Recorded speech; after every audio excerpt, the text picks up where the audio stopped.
Eu acho que essa coisa do pacto federativo, na verdade, é o seguinte, né? Quer dizer, a falta de definição favorece o jogo do poder político, né? Então, não se conseguiu regulamentar a questão das competências em matéria ambiental do Congresso Nacional, porque a não regulamentação favorece a que você manipule os processos e a depender da obra de quem tem o interesse, você então força a barra para que ela vai ser licenciada no âmbito local ou não, né, no governo estadual, no governo federal e tal.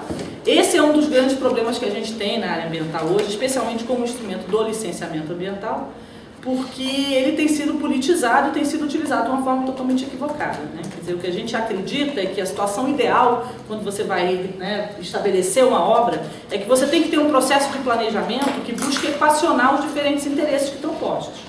E aí, portanto, quando você tem a decisão política da obra, ela é uma decisão política que mesmo quem perdeu sabe por que perdeu e reconhece aquela decisão porque ela foi feita num processo que está claro. E aí o licenciamento é tão somente um instrumento que deveria dizer como você vai equacionar o impacto ambiental de uma obra que você tem uma decisão política acordada, reconhecida pela sociedade, que vai ser feita. O que acontece hoje? A gente não tem esse espaço anterior.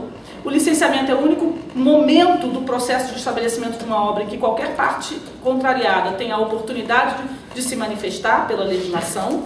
E você tem, os projetos não existem, né? Primeira coisa é isso, ninguém aqui nunca viu, eu nunca vi, um projeto de nenhuma das obras que eu acompanhei todo o processo no governo federal, né? O governo não tem projeto, o governo tem os PowerPoint, aí você faz uma crítica ao projeto hoje, na apresentação de amanhã o PowerPoint já vem alterado, aquela crítica que você fez já não vai aparecer outra coisa, e o projeto só vai existir na hora que a obra é privatizada, que é contratada a empresa de engenharia, porque é ali que ele vai ser desenhado.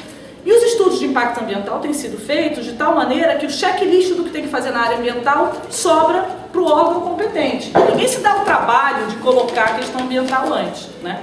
Então chega ao absurdo, por exemplo, no caso de Belo Monte, o estudo de impacto ambiental foi protocolado num dia, e no dia seguinte eu fui a Altamira e encontrei os antropólogos viajando, indo para Altamira, eu falei, vocês estão fazendo o quê? Não, a gente está indo para a terra indígena agora para começar a conversar com os índios e levantar as demandas do estudo de impacto ambiental. Eu falei, mas o estudo já foi protocolado.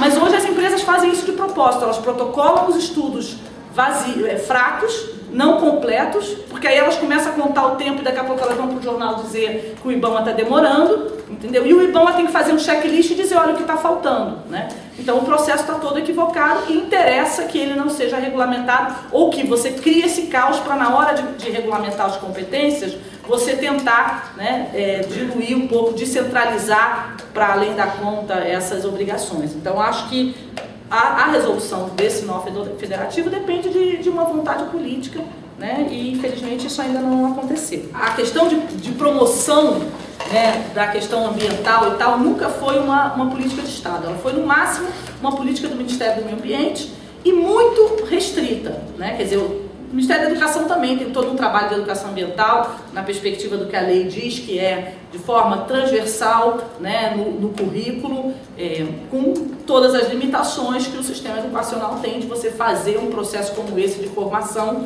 né, chegar aos professores, né, de ensino fundamental, que seria, né, o processo real. Eu já vi o MEC fazer campanha na televisão até para fazer censo escolar, né? Quando vai fazer o censo dos professores, aparece anúncio no horário nobre da TV, dizendo, olha, professor, vai lá, responde ao censo. O Ministério do Meio Ambiente nunca fez uma campanha na televisão, né? Então não é uma política. E, pelo contrário, essa perspectiva das iniciativas que você estimula, quase que individualmente, portanto não estão amarradas a nada, ela é uma estratégia, seja de governo, seja das empresas, para jogar a responsabilidade no outro, né? Eu me lembro de uma vez que eu estava num debate na CNI e tinha um representante da Casa Civil, era o Dia do Meio Ambiente, e no final do debate cada um tinha que fazer suas considerações finais e a fala dele foi dizer para os representantes das federações de indústria do Brasil todo que cada um tinha que reciclar seu lixo, fazer economia de energia. Eu quase tive um troço, né? Eu falei, na frente do PIB nacional das indústrias,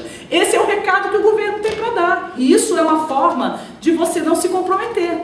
Então não existe essa política. Mesmo as empresas estão falando em sustentabilidade, né? Estão fazendo projetos de sustentabilidade, mas não estão necessariamente trazendo o custo da sustentabilidade para o seu processo produtivo. Da mesma forma como a gente fez a discussão sobre desenvolvimento e sustentabilidade, a educação ambiental é outro drama. Eu dou uma disciplina que é de educação ambiental no curso de gestão ambiental. A primeira aula, todo mundo está esperando no fundo, quando entra o professor na sala de aula, um animador cultural. Alguém que vai ensinar a fazer dinâmica de grupo, né, vão dar as mãos, vão abraçar a água. Né? Eu sei que foi minha aluna, mas você sabe disso, você sempre falou isso. E a gente vai discutir, então, mas afinal do que a gente está falando? Né? Então, essa dimensão que é muito baseada no individualismo metodológico, na ideia, né, na responsabilização individual, ela tira da própria educação ambiental o componente político. E na América Latina e no Brasil em especial, a educação ambiental sempre veio junto à discussão, pelo menos, com a educação popular, com um componente político muito sério, muito forte.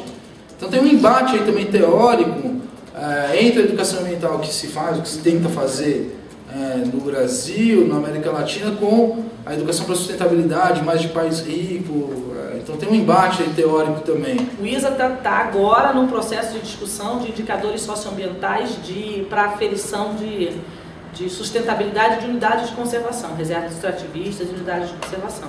Porque os indicadores que existem são só meramente quantitativos e ambientais. Então você não tem um indicador que avalia a questão socioambiental, por exemplo, numa reserva extrativista. A própria lei, ela já prevê um pouco ela dá um sinal do que ela considera que é, digamos, a estrutura necessária para você reconhecer a capacidade de um município de poder fazer a gestão ambiental, né, transferir, receber essas competências, que é você ter um conselho, né, com a participação paritária da sociedade, enfim, tem um conjunto de critérios.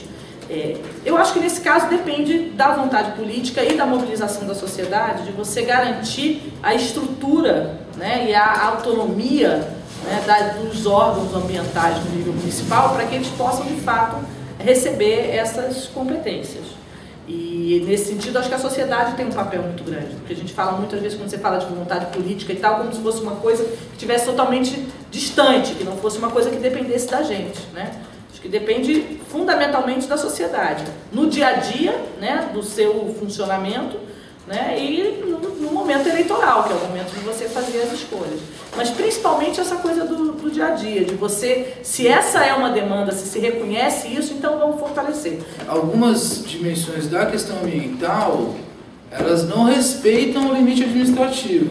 Então, tem uma coisa que aí sim, acho que tanto no atual governo isso se reflete na proposta da Dilma e também está presente na da Marina, que é a ideia mesmo de fortalecer os territórios, né? Sejam eles por recortes, por exemplo, uma bacia hidrográfica, sejam eles um recorte mais através de identidade, né? Acho que a experiência que está se acumulando com territórios da cidadania, que ainda precisa de muito estudo ainda para ver como é que está indo, né? Se está se conseguindo romper com esse poder do atraso local, que toma de assalto às vezes os conselhos. E às vezes o município é uma instância, dependendo do lugar, é uma instância que é talvez pouco capaz de fazer a gestão ambiental. E aí algumas novas conformações mais que extrapolam o município, mas que estão aquém do Estado, podem ser interessantes. Eu acho que a gente tem que continuar apostando um pouco nessas novas configurações que estão emergindo, né? Novos pactos territoriais em torno de temas, enfim, a dimensão territorial do desenvolvimento sustentável ela é extremamente importante